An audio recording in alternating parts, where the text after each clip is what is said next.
محترم ناظرین کرام، السلام علیکم ورحمۃ اللہ وبرکاتہ۔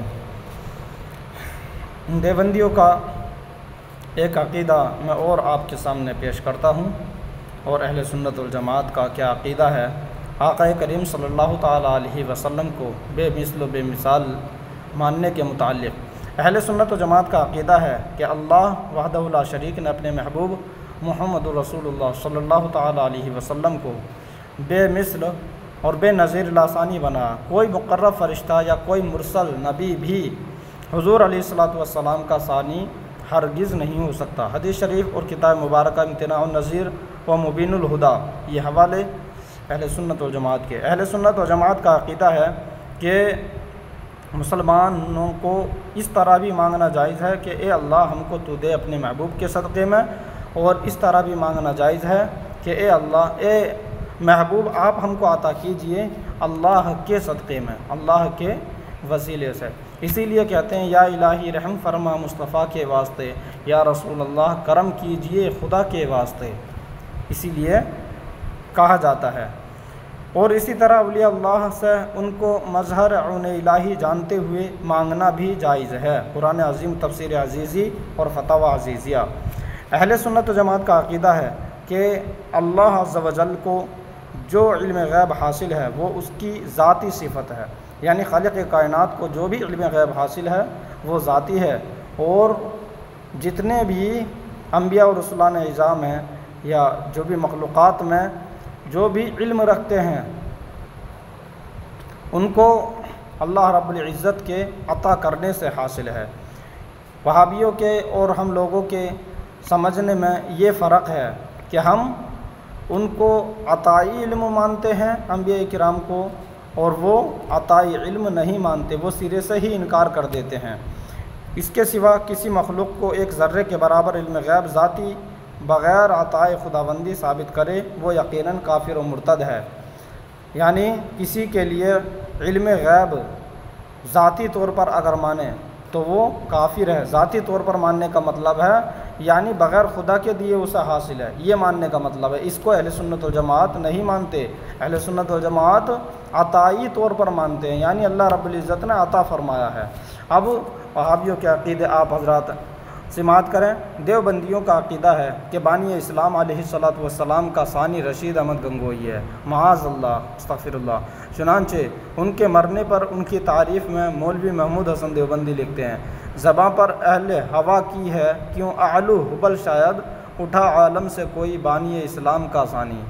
اتنا بڑا مرتبہ اور اتنا وقار دیا ہے، عزت دی ہے اس خبیث کو، گنگوہی کو، یہ گستاخیاں کر کے چلا گیا۔ اور مولوی محمود حسن یہ لکھتا ہے اس کے بارے میں۔ دیوبندیوں کا عقیدہ ہے کہ کسی نبی یا رسول یا ولی سے بلکہ اللہ کے سوا کسی اور سے نفع یا نقصان کی امید رکھنے والا مشرک ہے۔ سیدھا مشرک لکھ دیا ہے انہوں نے۔ مشرک اسے کہتے ہیں جو ایک خدا کے سوا اور بھی کئی خدا مانے، دو خدا یا تین خدا مانے، خدا تعالیٰ کی ذات میں کسی کو شریک ٹھہرائے یا صفات میں کسی کو شریک ٹھہرائے۔ ذات میں شریک ٹھہرانے کا مطلب ہے دو خدا مانے یا دو سے زیادہ، تین مانے یا چار مانے، اور صفات میں شریک ٹھہرانے کا مطلب یہ ہے کہ کسی اور کے لیے بغیر خدا کے دیے ذاتی طور پر کسی کا سننا یا کسی کا دیکھنا یا کسی کا جاننا ثابت کرے۔ کوئی کہنے لگے کہ خدا کی عطا کے بغیر ہم جانتے ہیں یا ہم سنتے ہیں، یہ ایسا عقیدہ رکھے، ایسا ایمان رکھے تو وہ اسلام سے خارج ہو جائے گا، یہ ضروریات دین کا انکار کرنا ہو جائے گا۔ یہ لکھا ہے تقویۃ الایمان صفحہ نمبر 30 میں، مشکل کے وقت پکارنا اللہ ہی کا حق ہے اور نفع اور نقصان کی امید اسی سے چاہیے۔ خود یہ وہابی 24 گھنٹے کسی سے کچھ لیتے رہیں، کسی سے کچھ لیتے رہیں، کسی سے کچھ لیتے رہیں، مدد کے طور پر ہیلپ مانگتے رہیں تو کچھ نہیں، لیکن جب اہل سنت والجماعت ہم لوگ اللہ والوں سے، بزرگان دین سے، اولیاء کرام سے، انبیاء و رسولان اعظام سے کوئی چیز دعا میں طلب کریں خدا کے واسطے سے تو یہ اس کو شرک ٹھہرا دیتے ہیں۔ اور نفع اور نقصان کی امید اسی سے چاہیے کہ معاملہ کسی اور سے کرنا شرک ہے، کسی اور سے مانگنا انہوں نے شرک لکھ دیا ہے، مگر گنگوہی سے مانگنا عین اسلام ہے۔ مرثیہ گنگوہی میں ہے، حوائج دین و دنیا کے کہاں لے جائیں یا ہم یا رب، گیا وہ قبلہ حاجات روحانی و جسمانی، یعنی حاجتوں کا قبلہ بنا دیا گنگوہی کو، حاجتیں پوری ہونے کا جو قبلہ یہ مانتے ہیں وہ گنگوہی کو مانتے ہیں، کیونکہ گنگوہی صاحب مربی خلائق ہیں، یہ بھی لکھ دیا۔ مرثیہ صفحہ نمبر 12 میں ہے، خدا ان کا مربی، یہ مربی تھے خلائق کے، میرے مولا میرے ہادی تھے بے شک شیخ ربانی، یعنی مولا بھی کہہ دیا اور ہادی بھی، ہدایت پر لے کر چلنے والا بھی بتا دیا گنگوہی کو۔